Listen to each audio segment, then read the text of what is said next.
Olá, meus irmãos, bom dia! Bom dia, na graça e na paz do nosso Senhor e Salvador Jesus Cristo, o desejado entre as nações, o Todo-Poderoso, aquele que morreu na cruz do Calvário para nos salvar, aquele que derramou o seu sangue, não olhando os nossos pecados nem as nossas negligências, mas amou-nos e Deus deu este amor a nós, amando o mundo de tal maneira que deu o seu Filho unigênito para que todo aquele que nele crer não pereça, mas tenha a vida eterna. Deus abençoe o seu dia, Deus abençoe sua casa, sua vida e os seus negócios, que a mão poderosa do Senhor possa sustentar a sua vida e te ajudar. Lembre-se que hoje é o dia perfeito para recomeçar, reconstruir, sonhar, projetar, para viver, perdoar, amar, conseguir enxergar novos horizontes e, em o nome do Senhor dos Exércitos, levantar a bandeira da fé e prosseguir. Deus te abençoe muito. Pastor Sérgio passando para mais uma meditação da palavra de Deus, em 1 Coríntios, capítulo 15, versículo de número 26, que nos diz assim: ora, o último inimigo que há de ser aniquilado é a morte. Desde que o pecado entrou no mundo, os homens passaram a conviver com a triste realidade da morte. Dos grandes homens de renomes, de fama, aos que não tiveram sequer os registros dos seus próprios nomes, todos eles nasceram, cresceram e morreram. E alguns morreram tenro, outros ainda adolescentes, crianças, outros jovens, outros na meia-idade, outros realmente já idosos. O apóstolo Paulo começa aqui a falar a respeito da morte, e no versículo 35 do mesmo capítulo, ele vai falar da ressurreição. Como, ou mais, alguém dirá, como ressuscitará os mortos e com que corpo virão?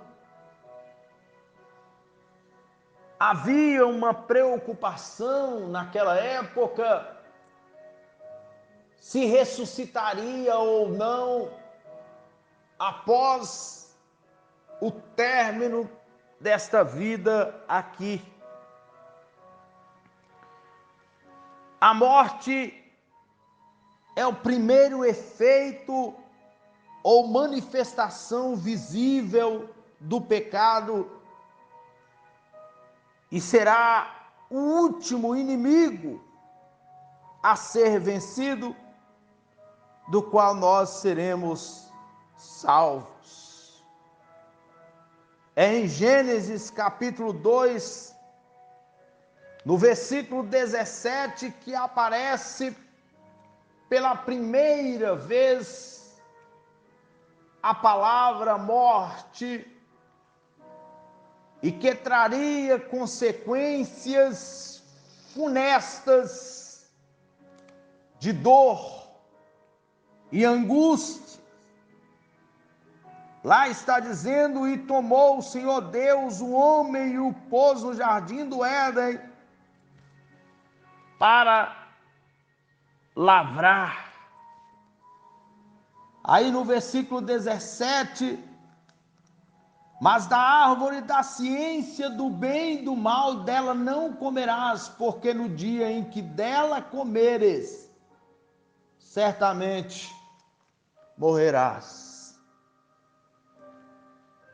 A palavra morte ou a morte, ela vai percorrer toda a história humana até o juízo final, quando será aniquilada de uma vez por todas. A morte é a separação da alma do corpo, pela qual o homem é introduzido no mundo invisível. E se formos discutirmos, existe a morte física e a espiritual. A física é quando o homem se torna inerte, imóvel, sem sentimentos, sem dor, separação da alma do corpo, que é também o rompimento das relações naturais com a vida. A morte espiritual é o rompimento das relações vitais do homem com o Criador. A imagem de Deus com o seu Criador por causa do pecado. Por isso Isaías descreveu que o pecado faz separação entre Deus e os homens. O pecado por si mesmo já é a morte. Essa morte é mais terrível. Jesus veio e aboliu a morte, venceu a morte. E depois que o homem morre, alguns dizem assim, não tem nada, morreu, acabou. Morreu, cessa todo o sofrimento. Não é verdade. Morreu, não acabou. Morreu, estamos dando acesso à eternidade. Com Deus no céu, ou com o inimigo, diabo, no inferno, viveremos eternamente. Falam-se do estado intermediário, que descreve o estado dos mortos no período entre o falecimento e a ressurreição. A palavra de Deus fala da ressurreição, tanto dos justos como dos ímpios. Daniel diz que uns levantarão para a vida eterna e outros para a vergonha eterna, no capítulo 12, versículo 2 de Daniel. Os justos, ao morrerem, os que creem em Deus, vão estar com o Senhor e aguardar a ressurreição dos corpos. Eles estão no repouso com o Senhor. O escritor de Apocalipse é bem claro em descrever: aqueles que partem com Cristo estão no repouso com o Senhor, porque creram na promessa e na palavra do Senhor para viver a vontade do Senhor. Apocalipse capítulo 14, versículo 13, e ouvi uma voz do céu que me dizia: escreve, bem-aventurados os mortos que desde agora morrem no Senhor, sim, diz o Espírito, para que descansem dos seus trabalhos e as suas obras os sigam. Quem morre vivendo a verdade e a palavra de Deus tem uma esperança em Deus.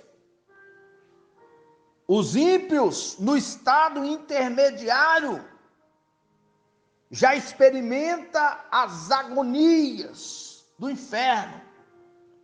O ímpio vai para um lugar de tormento, onde aguarda o castigo final, que se realiza, ou que vai culminar com o julgamento do trono branco, onde serão lançados no lago de fogo, que a Bíblia chama de segunda morte. Olha que não é morreu e acabou. No capítulo 20 de Apocalipse, no versículo 14, a palavra diz: e a morte e o inferno foram lançados no lago de fogo. Esta é a segunda morte. Aí vem: os justos vão estar com o Senhor quando morrerem. Os ímpios vão estar no lugar de tormento quando morrerem. E aí vem algumas opiniões erradas ou errôneas, que não existem base bíblicas, e aqui não estou a afrontar nenhuma pessoa que crê em diferente, mas esclarecendo a palavra. Por exemplo, há aqueles que creem ou acreditam no purgatório, que é um lugar de purificação após a morte, daqueles que não podem entrar diretamente para o céu quando morrem. A Bíblia nos adverte severamente que somente há dois caminhos: céu ou inferno. Depois da morte vem o juízo.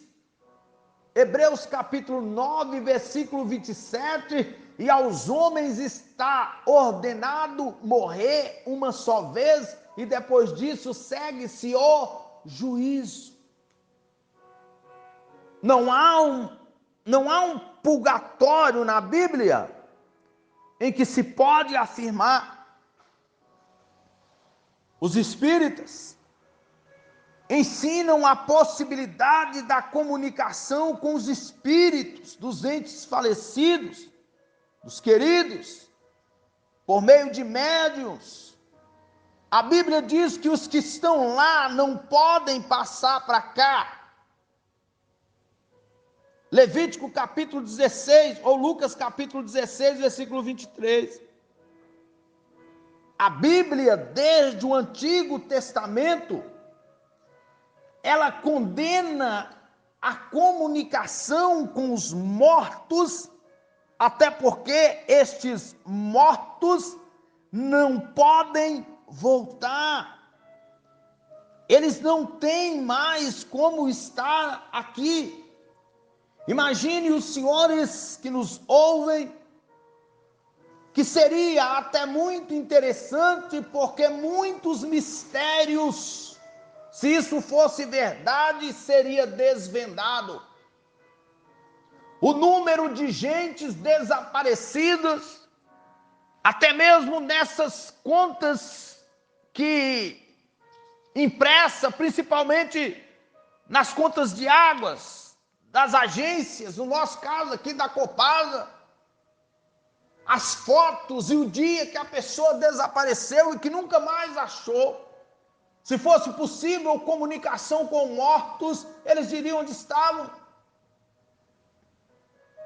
Os crimes, as investigações dos policiais, as pessoas que foram mortos por crimes bárbaros e que jamais acharam quem fez. Gente que morreu e deixou documentos e heranças guardadas em algum local que jamais foram vistos. Se esses mortos pudessem voltar, até que seria interessante em muitas situações, mas eles não voltam. Eles não podem voltar. No capítulo 19 de Levítico, versículo 31, a palavra diz assim: não vos virareis para os adivinhadores e encantadores, não os busqueis, contaminando-vos com eles, eu sou o Senhor vosso Deus. Eles não podem atrair a atenção dos mortos para falar com ninguém. Os mortos não podem mais sentir, não podem mais ver, não podem mais chorar, não podem mais comunicar, não podem mais amar, não podem mais comer, não pode comprar, não pode pagar, não tem sentimentos, não conseguem ver aqui. Eles não têm mais sentimentos para esta vida. O tempo de amar, de perdoar, de ajudar, de dar presentes é hoje. Enquanto a pessoa está viva, de ligar, de dar um alô, de dizer que ama, de perdoar, de dar um abraço, de visitar, de cuidar, é hoje. Porque quando a morte chega, por mais que a gente queira expressar os nossos sentimentos, a pessoa que está ali sendo velada não consegue enxergar, e nem pode enxergar, e nem manifestar os sentimentos que tinham por nós, ou agradecer o que estamos fazendo por eles. Outros grupos advogam a causa de que a alma estará num estado inconsciente até a ressurreição, chamando assim a morte de sono da alma.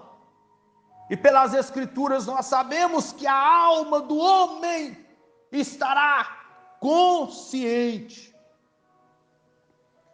Quando Rico e Lázaro faleceram, que Lázaro foi levado para o seio de Abraão e o rico foi levado para o Seol, para o Hades, para o Geena, para o inferno. De lá ele descreve a situação dele e pede Lázaro para molhar o dedo na língua e refrescá-lo, porque ele estava em grande chama.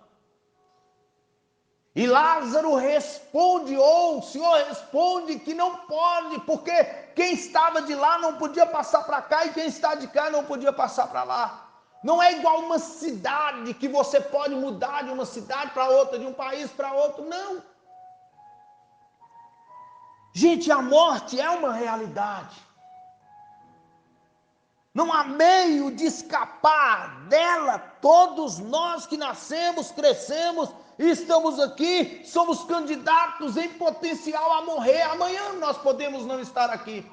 Você não tem que viver com medo, impregnado com medo. Mas um dia partiremos desta vida e temos um desafio de um dia sermos ressurretos e de ressuscitarmos. A doutrina da ressurreição dos mortos é bíblica.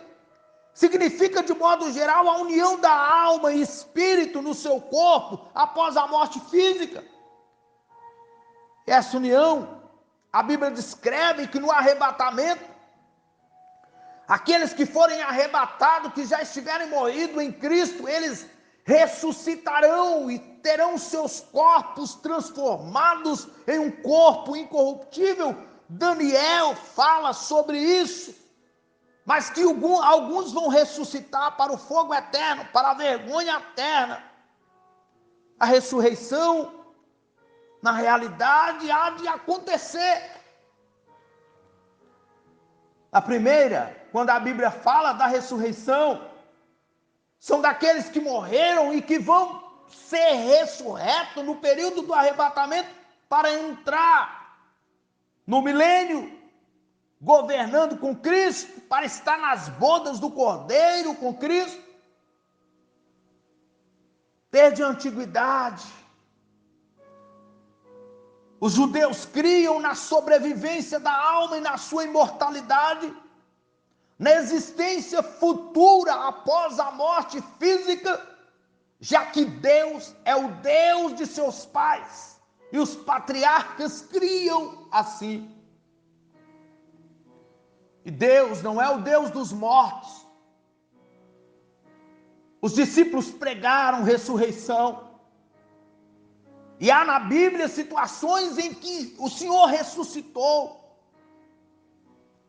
A ressurreição foi negada pelos gnósticos, foi negada pelos materialistas saduceus, mas a ressurreição é bíblica.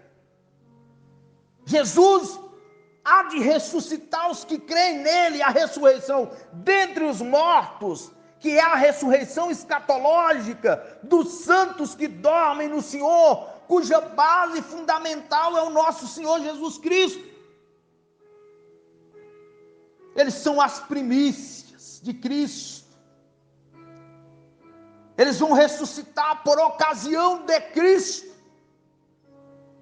Ressuscitarão no arrebatamento, portanto, os que são de Cristo, na sua vinda, hão de ressuscitar. Ressurreição dos mortos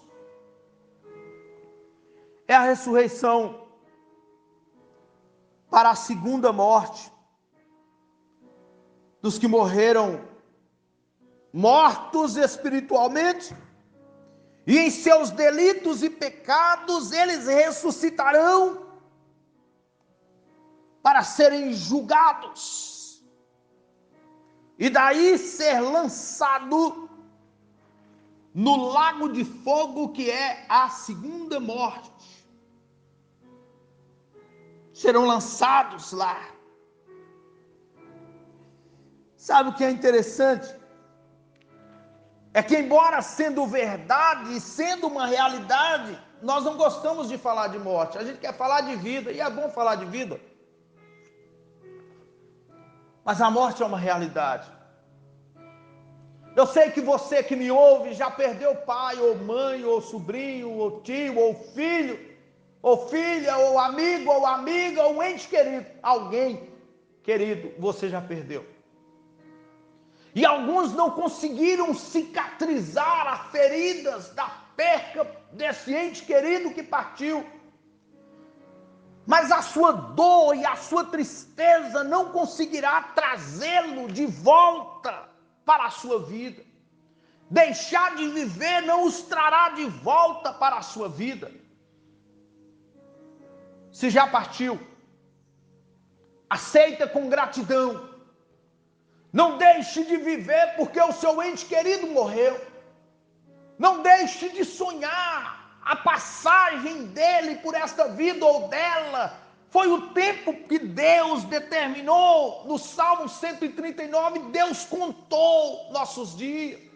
Os seus dias estão contados, os meus estão contados. Nós não sabemos que dia, que hora, mas nós vamos partir desta vida. Portanto, faça o seu melhor, viva da melhor maneira, ame da melhor maneira, perdoe da melhor maneira, ajude da melhor maneira, faça o seu melhor aqui, seja um representante de Deus à altura, ame e perdoe conforme a palavra de Deus, porque por certo morreremos, assim como homens de Deus, como Abel, como Abraão, como Noé, como Jacó, como Isaías, Jeremias, Daniel, Ezequiel, Oséias, Amós, Naum, Abacuque, Sofonias, Ageu, Zacarias, Malaquias, Mateus, Marcos, Lucas, João, todos eles, homens de Deus, passaram por esta vida e morreram, mas morreram na expectativa de encontrar Cristo.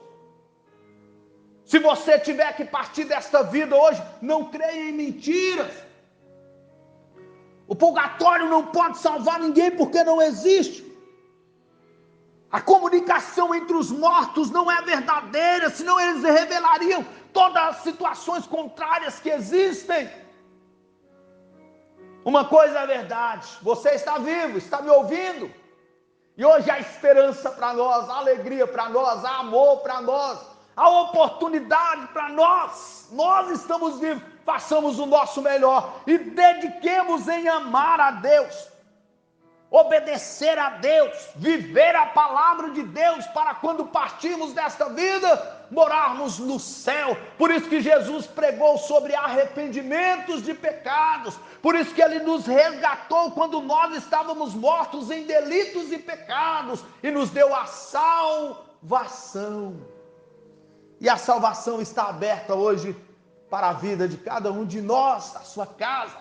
Existe jeito para o homem mais perdido, mais inveterado, mais problemático, existe jeito para a sua casa, para a sua família, para o seu filho, para o seu casamento. Há esperança em Deus.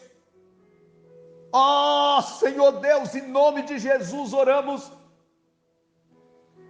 e abençoamos as vidas que ouvem a sua palavra, que para uns como choque de realidade, ó Deus, não compreendem completamente, mas o teu Espírito que veio nos convencer da justiça, do juízo e do pecado, possa levar esta pessoa a compreender teus ensinos, tua verdade, os teus propósitos, os teus planos, ó Deus. Que a tua palavra de vida entre nesse coração, que a tua palavra de vida renove esse entendimento, que a tua palavra de vida traga cura para esta pessoa, que a tua palavra de vida levante esse doente, que a tua palavra de vida traga ânimo a esta pessoa, que a tua palavra de vida traga, ó Deus, alegria e esperança neste coração, pelo poder do nome de Jesus, como ministro de Deus. Abençoa esta casa, abençoa esta pessoa, no nome poderoso de Jesus, que haja alegria,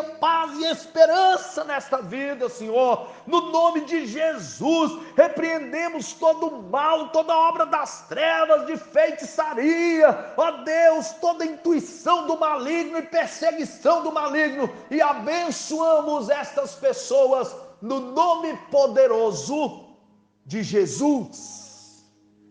Deus te abençoe. Amém, amém e amém. Deus te abençoe, Deus abençoe sua casa. Você que está vivo, Deus te abençoe. Hoje há uma oportunidade de você se corrigir e fazer certo, porque as misericórdias do Senhor, mais uma vez, se renovou em nossas vidas. Fiquem todos na paz do Senhor, tenham todos um ótimo dia na presença de Deus.